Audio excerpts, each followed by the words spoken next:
Salut à tous et bienvenue dans cette nouvelle vidéo où on va analyser ensemble les matchs de la 30e journée de Ligue 1. Si vous aimez ces vidéos, mettez un maximum de pouces bleus et pensez à vous abonner à cette chaîne YouTube.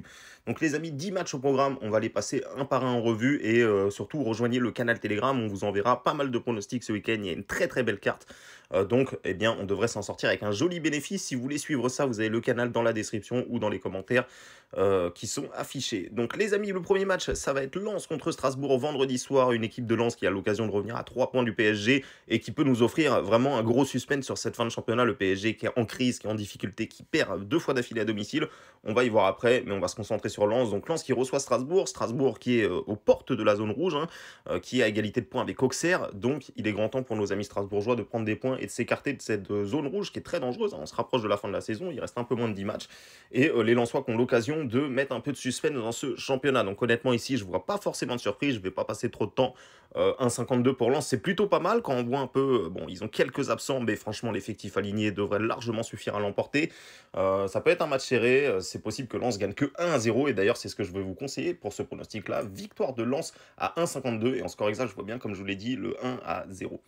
Deuxième match de cette 30e journée de Ligue 1, ça va être Angers contre Lille, donc une équipe de Angers qui a réussi à ramasser un petit match nul contre Nice, une petite réaction, mais franchement, voilà, Angers va disputer la saison prochaine en Ligue 2, tout simplement, ils ont beaucoup trop de retard. On a une équipe de Lille qui remonte plutôt pas mal, Au dernier match, ils ont gagné 3-1 contre Lorient, ça a été difficile, ça s'est joué dans les dernières minutes, mais une équipe de Lille qui est plutôt en bonne forme, qui perd assez rarement et qui est largement favori du côté de Angers. Alors quand je vois la cote, ça me donne pas envie de partir, moi, cote à 1,38 à l'extérieur, pour moi, c'est jamais intéressant à prendre. Donc moi, j'ai plutôt envie de vous conseiller David Buteur. Je vous l'avais conseillé la semaine passée, c'était l'un des rares pronos qui n'était pas passé sur la dernière vidéo. Et là, David Buteur, c'est coté à 1,82. Il n'a pas marqué au dernier match. Il tombe contre l'une des défenses les plus faciles à jouer de ce championnat.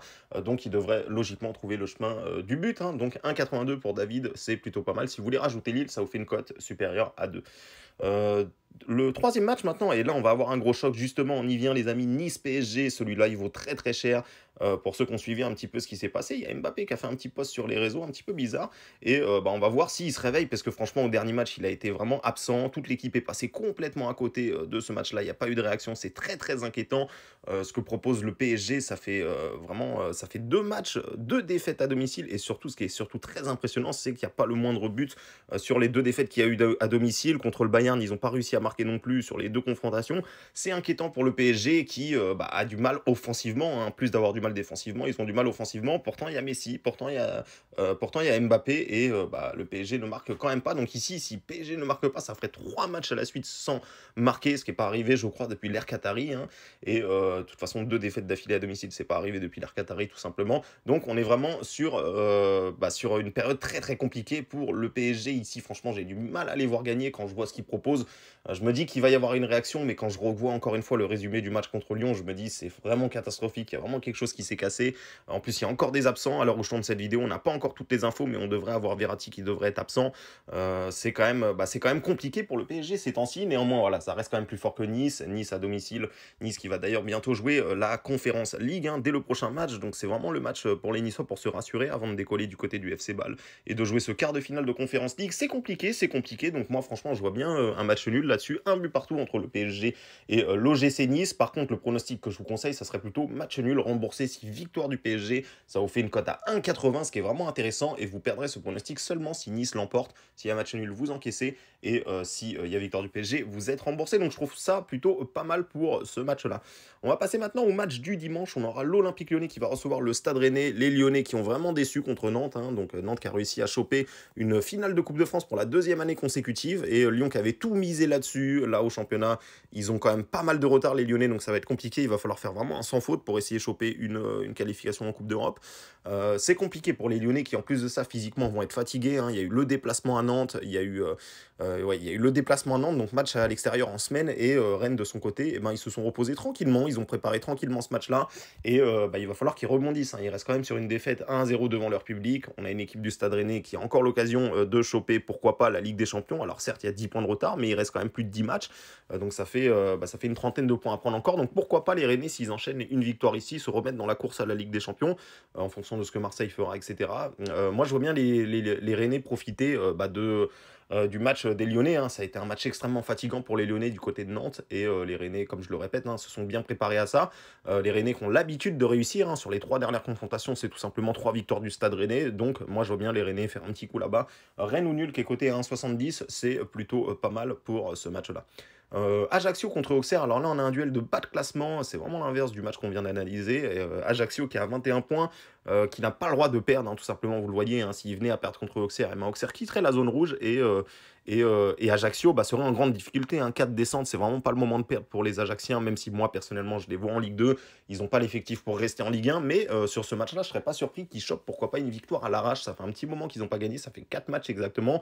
De l'autre côté, on a une équipe de Auxerre qui tourne plutôt bien ces temps-ci, mais attention, ça va pas durer. Auxerre aussi, c'est pas un effectif qui pour moi devrait, pour moi je vois pas Auxerre se maintenir cette saison. Et leur effectif, voilà, pour moi, il est peut-être un tout petit peu plus fort que Ajaccio, mais vu qu'Ajaccio est à domicile, je pense que c'est logique qu'on ait une équipe d'Ajaccio légèrement favorite. Ce que je vais vous conseiller pour ce match-là, c'est le moins de 2,5 buts, c'est coté à 1,40. Je pense qu'on a quand même peu de chances d'avoir un match animé entre ces deux équipes qui ont vraiment du mal offensivement. Donc voici la raison de ce choix.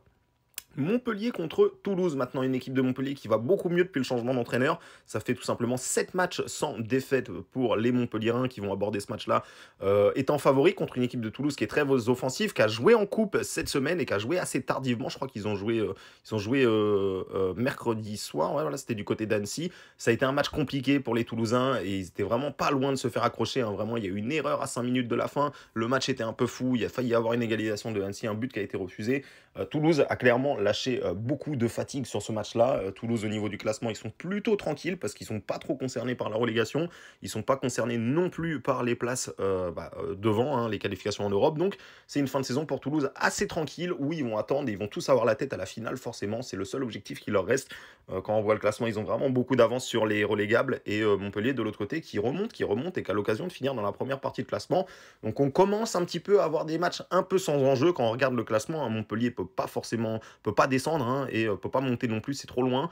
Et Toulouse, pareil. Donc moi ici, je vois quand même Montpellier se rassurer. Voilà, ils sont vraiment sur une bonne dynamique. Ils viennent d'aller chercher un bon match nul du côté de Marseille. De l'autre côté, on a une équipe de Toulouse qui s'est déplacée à l'extérieur cette semaine, qui a joué mercredi soir, qui va rejouer très rapidement du côté de Montpellier. Deuxième déplacement consécutif à l'extérieur dans cette semaine, cette grosse semaine toulousaine. Mais voilà, Toulouse, c'est une équipe quand même qui me surprend puisqu'ils mettent des buts vraiment quasiment partout. Hein. C'est vraiment une équipe qui marque très très régulièrement. Donc je serais pas surpris qu'on ait les deux équipes marquent ici, c'est coté à 1,60. Et en score exact, je vois bien une victoire des Montpelliérains, 3 buts à 1. Reims contre Brest maintenant, une équipe de Reims qui fait vraiment une très très bonne saison. Ils sont 7e au classement, une équipe de Brest qui a besoin de prendre des points pour quitter au plus vite les places dangereuses. Hein, et une équipe de Brest qui reste sur une belle victoire contre Toulouse. Bon, Toulouse qui prépare le match de coupe, donc c'est un match un peu à prendre à part. On a une équipe de Reims qui, voilà, hein, cette saison, c'est une des meilleures saisons pour eux. Hein, ils perdent très rarement, ils sont vraiment très très difficiles à battre, notamment à domicile. Néanmoins, voilà, on a quand même souvent une équipe de Brest qui pose des soucis à cette équipe de Reims. Je serais pas surpris qu'il y ait un petit piège pour les Rémois ici. Je vois bien pourquoi pas un petit match nul. Ce que je peux vous proposer, c'est le match nul remboursé si victoire de Reims. Ça vous fait une cote à 1,62. Voilà, je vois vraiment pas Brest être en mesure de gagner là-bas. Je pense que ça va être trop compliqué pour eux. Mais s'ils jouent la défense à fond, pourquoi pas garder leur cage inviolée et nous offrir un petit match nul. Match nul remboursé si victoire de Reims, c'est coté à 1,62. C'est ce que je vous conseille et je vois bien un 0-0 pour ce match-là. Il nous reste 3 matchs à analyser, les amis. 3 contre Clermont. Alors ici, franchement, celui-là, je pense que j'y toucherai pas honnêtement. Hein. Pour moi, c'est Clermont. Bizarre de voir Clermont favori à l'extérieur du côté de Troyes. Je pense que si on était au début de la saison, ça serait clairement pas le cas. Mais voilà, il faut bien l'admettre. Troyes est dans une saison extrêmement compliquée. Ça fait une éternité qu'ils n'ont pas gagné le moindre match. Le dernier match qu'ils ont gagné, ça remonte au 2 janvier. Hein, donc on peut quasiment dire qu'ils n'ont pas gagné depuis l'année dernière. Et Clermont de l'autre côté qui est plutôt sur une dynamique intéressante. Voilà, ils arrivent à prendre quelques victoires par-ci par-là. Ils restent d'ailleurs sur une belle victoire contre Ajaccio, 2 buts à 1. Donc ils sont en confiance, ils ont récupéré pas mal de joueurs, il me semble, du côté de Clermont. Voilà, ils ont plus que 3 absents et c'est pas franchement des joueurs super importants. Donc une équipe de Clermont qui devrait être au complet. Je vais plutôt vous conseiller Clermont rembourser si nul quand on voit la dynamique, quand on voit un peu comment jouent les deux équipes. Il y a plus matière à jouer une victoire de Clermont. Clermont rembourser si nul qui est coté 1,73. Je vois bien 2-0 pour Clermont. Néanmoins, moi personnellement, je vais pas jouer ce pronostic-là parce que voilà, franchement, voir Clermont à l'extérieur, pour moi, c'est pas valu, mais c'est mon avis. Hein, je vois plus Clermont en mesure de remporter ce match-là. Donc 2-0 pour Clermont. Clermont à 1,73 en remboursé 6 matchs nuls pour ceux qui veulent le tenter. Un match intéressant maintenant, Nantes contre Monaco, une équipe de Monaco qui revient plutôt bien. Ils viennent d'enchaîner 2 victoires consécutives, dont une victoire assez spectaculaire contre Strasbourg au dernier match, 4 buts à 3. Et Nantes qui vient de se qualifier et qui est toujours sur son petit nuage, hein, qui vient de se qualifier contre Lyon. C'est incroyable ce qui se passe du côté de Nantes, parce qu'au championnat, ils sont pas terribles, hein, ils sont limite en train de jouer la relégation, et pourtant ils sont en finale de Coupe de France.